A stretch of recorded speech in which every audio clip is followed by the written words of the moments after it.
હવે આપ એકતાનગરમાં રાષ્ટ્રીય એકતા દિવસની ઉજવણી અંગે સમાચાર સમીક્ષા સાંભળશો, જેના લેખક છે મયુર સોલંકી.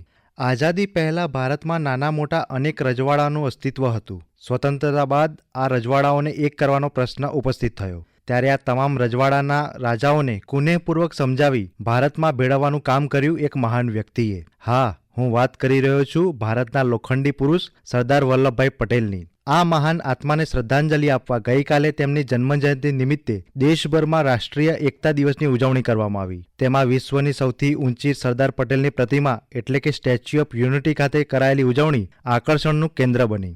અહીં રાષ્ટ્રીય ગૌરવથી વાતાવરણ ગુંજી ઉઠ્યું. નવી દિલ્હીમાં દર વર્ષે પ્રજાસત્તાક દિવસે યોજાતી પરેડની પેટર્ન પર અહીં પ્રથમવાર મૂવિંગ પરેડ યોજાઈ, જેમાં બીએસએફ, આઈટીબીપી, સીઆરપીએફ, સીઆઈએસએફ ઉપરાંત આંધ્રપ્રદેશ, આસામ, છત્તીસગઢ, જમ્મુ કાશ્મીર, પંજાબ, મધ્યપ્રદેશ, ઓડિશા, મહારાષ્ટ્ર, કેરળ, ત્રિપુરા વગેરે રાજ્યોની પોલીસ ટુકડીઓ, પોલીસ બેન્ડ, શ્વાન અને અશ્વ સહિતના દળોએ રાષ્ટ્રીય એકતા, શાંતિ, શિસ્ત અને મહિલા સશક્તિકરણનું પ્રદર્શન કર્યું. પ્રધાનમંત્રી નરેન્દ્ર મોદીએ તમામ દળોને સલામી આપી. એકતાનગરમાં રાષ્ટ્રીય એકતા દિવસ સમારોહમાં પ્રધાનમંત્રીએ નાગરિકોને રાષ્ટ્રની એકતા અને અખંડિતતા જાળવી રાખવા શપથ પણ લેવડાવ્યા.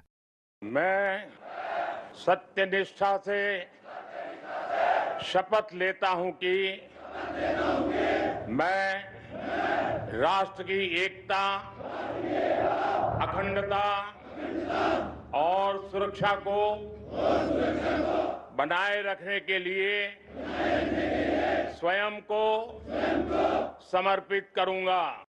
પ્રધાનમંત્રી નરેન્દ્ર મોદીએ નાગરિકોને એક થવા અને વિકસિત ભારતના સ્વપ્નને સાકાર કરવા માટે દેશની પ્રગતિ માટે પોતાને સમર્પિત કરવા અપીલ કરી. સરદાર પટેલને શ્રદ્ધાંજલિ આપતા શ્રી મોદીએ કહ્યું, સ્વતંત્રતા પછી સરદાર પટેલ એક ભારત શ્રેષ્ઠ ભારતના સંકલ્પને મૂર્તિમંત કરી 550થી વધુ રજવાડાઓને એક કર્યા.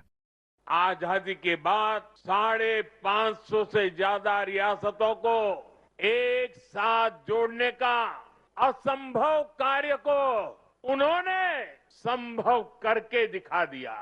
एक भारत श्रेष्ठ भारत का विचार उनके लिए सर्वोपरि था.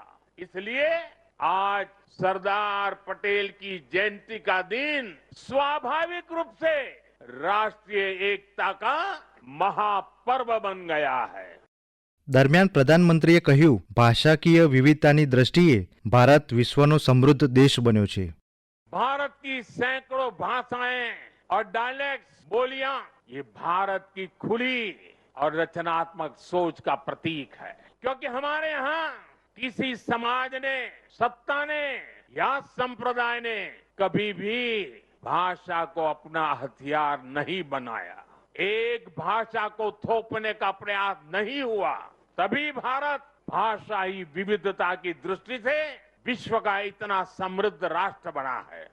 એકતા પરેડમાં ઓપરેશન સિંદૂરના બીએસએફના 16 પદક વિજેતા અને સીઆરપીએફના 5 શૌર્ય ચક્ર વિજેતા બહાદુર જવાનો પણ જોડાયા.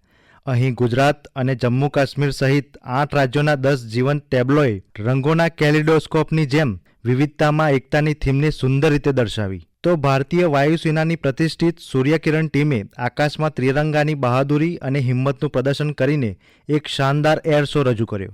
એકતા દિવસની પૂર્વ સંધ્યાએ પ્રધાનમંત્રીએ એકતાનગરમાં 1200 કરોડ રૂપિયાથી વધુના વિકાસ કાર્યોનું ખાતમુહૂર્ત અને લોકાર્પણ કર્યું, જેમાં બિરસા મુંડા ભવન, મુલાકાતી કેન્દ્ર, વીર બાલક ઉદ્યાન અને 25 ઇલેક્ટ્રિક બસોનો પણ સમાવેશ થાય છે. શ્રી મોદીએ ભારતના રજવાડાઓના સંગ્રહાલયનું પણ ખાતમુહૂર્ત કર્યું. સ્ટેચ્યુ ઓફ યુનિટી નજીક 5 એકરમાં નિર્માણ પામનાર આ સંગ્રહાલય ભારતના શાહી વારસાની ઉજવણી કરતા રાષ્ટ્રીય આર્કાઇવ તરીકે સેવા આપશે, જેમાં વિવિધ રાજવંશો અને રજવાડાઓના શાહી વસ્ત્રો, કલાકૃતિઓ, કાપડ, હસ્તપ્રતો, ચિત્રો અને આર્કાઇવલ સામગ્રીની ગેલેરીઓ હશે. રજવાડાઓનું એકીકરણ એ સ્વતંત્ર ભારતની એક નોંધપાત્ર સિદ્ધિ છે, જે વિવિધતામાં એકતા અને રાષ્ટ્રીય વિજયનું પ્રતીક છે. પ્રસ્તાવિત ભારતીય શાહી સંગ્રહાલય આ ઐતિહાસિક પ્રક્રિયાની ઉજવણી કરશે, ભારતના શાહી વારસાનું જતન કરશે અને સાંસ્કૃતિક અને રાજકીય ઓળખને આકાર આપવામાં તેમની ભૂમિકાને પ્રકાશિત કરશે. શ્રોતા મિત્રો, રાષ્ટ્રીય એકતા દિવસની પૂર્વ સંધ્યાએ યોજાયેલા સાંસ્કૃતિક કાર્યક્રમમાં ભારત રત્ન સરદાર વલ્લભભાઈ પટેલના પરિવારજનો પણ સહભાગી બન્યા હતા. સરદાર પટેલના પૌત્ર ગૌતમભાઈ પટેલ અને તેમના પત્ની નંદિતાબેન પટેલ, તેમના પુત્ર અને પુત્રવધુ કેદારભાઈ અને રીનાબેન તથા પૌત્રી કરીના પણ એકતા દિવસની ઉજવણીમાં જોડાયા. સરદાર વલ્લભભાઈ પટેલની 150મી જન્મજયંતિ નિમિત્તે યોજાયેલા રાષ્ટ્રીય એકતા દિવસે સમગ્ર દેશને વિવિધતામાં એકતા અને રાષ્ટ્ર પ્રથમની ભાવનાનો સંદેશો આપ્યો. હમણાં જ આપ સાંભળી રહ્યા હતા એકતાનગરમાં રાષ્ટ્રીય એકતા દિવસની ઉજવણી અંગે સમાચાર સમીક્ષા, જેના લેખક હતા મયુર સોલંકી. પ્રસારણ આકાશવાણીના અમદાવાદ વડોદરા કેન્દ્ર પરથી કરવામાં આવ્યું.